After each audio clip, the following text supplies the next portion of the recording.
घटना की तरफ उनका ध्यान गया होगा।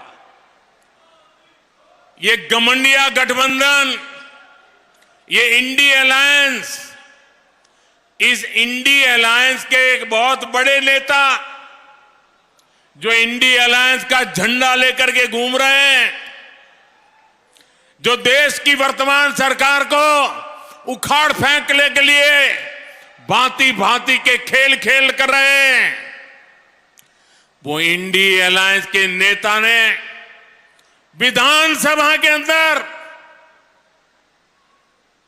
जिस सभा में माताएं बहनें भी मौजूद थी, कोई कल्पना नहीं कर सकता है ऐसी भाषा में बद्दी बातें की। कोई शर्म नहीं है उनको। इतना ही नहीं, इंडी अलायंस का एक भी नेता माताओं बहनों के इतने भयंकर अपमान के खिलाफ एक शब्द बोलने के लिए तैयार नहीं हुआ। जो माताओं बहनों के प्रति ये दृष्टिकोण रखते हैं, वो कभी आपका भला कर सकते हैं? माताएं बहनें, वे आपका भला कर सकते हैं? पूरी ताकत से बताइए, कर सकते हैं? वो आपकी इज्जत बचा सकते हैं? वो आपका सम्मान कर सकते हैं? वो आपका गौरव कर सकते हैं? कैसा दुर्भाग्य आया है देश का। कितने नीचे गिरोगे और दुनिया में देश की बेइज्जती करा रहे हो। मेरी माताएं बहनें, मैं आपके सम्मान के लिए मुझसे जो हो सकेगा कभी पीछे नहीं हटूंगा। मैं विश्वास है।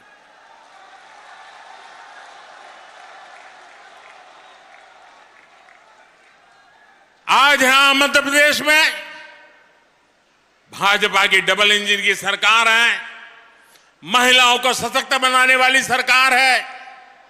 मेरे परिवारजनों, कांग्रेस के पास अब भविष्य की सोचने की क्षमता नहीं बची है। कांग्रेस न आज के युवाओं के लिए कुछ कर सकती है और न ही आने वाली पीढ़ियों के लिए। मैं आपको एक उदाहरण देता हूं। आजकल वर्ल्ड कप चल रहा है। बहुत से लोग मोबाइल फोन पर मैच देखते हैं। अच्छा, आप जरा अपना फोन उठाइए, निकालिए जरा बाहर। आपके हाथ में जो फोन है, आपको पता है ये जो आपका फोन है वो मेड इन इंडिया है। आपको गर्व होता है कि नहीं होता है? गर्व होता है कि नहीं होता है? आज सामान्य भारतीय स्मार्टफोन खरीद पा रहा है और क्योंकि ये मेड इन इंडिया है, सस्ता। जब कांग्रेस की सरकार थी तो देश में मोबाइल बनाने वाली सिर्फ 2 फैक्ट्रियां थी। भारत आज हजारों करोड़ रुपए के मोबाइल दूसरे देशों से उस समय मंगवाता था, लेकिन मैं ऐसे ही देश का पैसा बाहर जाते कैसे देख सकता था। आज भारत में मोबाइल फोन बनाने वाली 200 फैक्ट्रियां हैं, 200। आज भारत हजारों करोड़ रुपए के मोबाइल देश में बनाता है, देश में बेचता है। इतना ही नहीं, बाहर भी भेजता है। कांग्रेस सरकार होती तो ये कभी हो ही नहीं पाता। इसलिए मैं कहता हूं कि कांग्रेस दूर की सोच ही नहीं सकती। इसलिए मध्य प्रदेश के लोगों को, यहां के युवाओं को कांग्रेस से सावधान रहना है। साथियों, भारत के हर जिले में कृषि या शिल्प से जुड़ा कोई न कोई विशेष उत्पाद हमेशा रहा है, लेकिन कांग्रेस ने कभी भी भारत में बनी चीजों पर गर्व नहीं किया। कांग्रेस कभी भी लोकल के लिए वोकल नहीं रही। गुना, यहां का हमारा धनिया, ये गुना के धनिये का स्वाद हमेशा ही इतना बेहतरीन था, लेकिन कांग्रेस ने हमारे इस धनिया की चर्चा यहीं आसपास से बाहर जाने नहीं दी। हमने आज दुनिया में उसको पहुंचाने का काम शुरू किया। यहां के वन डिस्ट्रिक्ट वन प्रोडक्ट जैसी योजना भाजपा ने बनाई। गुना के मशहूर मसाले आज देश के कोने कोने में जा रहे हैं।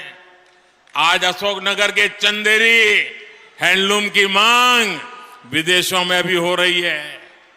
दिल्ली में G20 का जो ऐतिहासिक शिखर सम्मेलन हुआ, उसमें भी चंदेरी साड़ियों की बहुत डिमांड रही। यहां भाजपा सरकार ने बुनकरों को पहचान पत्र देकर उन्हें भी आर्थिक मदद दी है। साथियों, कांग्रेस के नेताओं को सिर्फ अपने बेटे बेटियों की भविष्य की ही चिंता होती है। अच्छा, मैं जरा आपसे एक बात पूछना चाहता हूं, ठीक से जवाब देंगे? जरा मुझे सब बताइए, ठीक से जवाब देंगे? ऐसे नहीं, पूरी ताकत से बताइए। अच्छा, मुझे बताइए, जो हमारे देश में गांव शहर लोग जो चीजें बनाते हैं, वो चीजें ज्यादा से ज्यादा बिकनी चाहिए कि नहीं बिकनी चाहिए? जो हमारे देश में बनता है वो ज्यादा से ज्यादा बिकना चाहिए कि नहीं बिकना चाहिए? अगर वो बिकता है तो हर गरीब को लाभ होता है कि नहीं होता है? जो मजदूर मजदूरी करता है उसको भी लाभ होता है कि नहीं होता है? देश का पैसा देश में रहता है कि नहीं रहता है? अगर उसकी कमाई बढ़ती है तो वो अच्छा करने के लिए आगे बढ़ता है कि नहीं बढ़ता है? अब ये कोई पॉलिटिकल कार्यक्रम है क्या? मुझे बताइए, इसमें कोई भाजपा कांग्रेस लेना देना है क्या? ये सब की भलाई का काम है ना। आप में से कोई एक व्यक्ति है जिसने सुना हो कि कांग्रेस के किसी नेता ने कहा हो कि भाई वोकल फॉर लोकल, स्थानीय उत्पाद खरीदो? कभी बोला है क्या? कभी बोला है क्या? मुझे बताइए, ये ऐसे लोग देश की सेवा करेंगे क्या? उसमें भी उनको शर्म आती है। मेरे देश के लोग जो चीजें बनाते हैं वो चीजें मेरे देश में बिके, ये कहने में भी जिन दल को शर्म आती है, ऐसे दल को कभी भी मौका नहीं देना चाहिए भाइयों, कभी भी नहीं।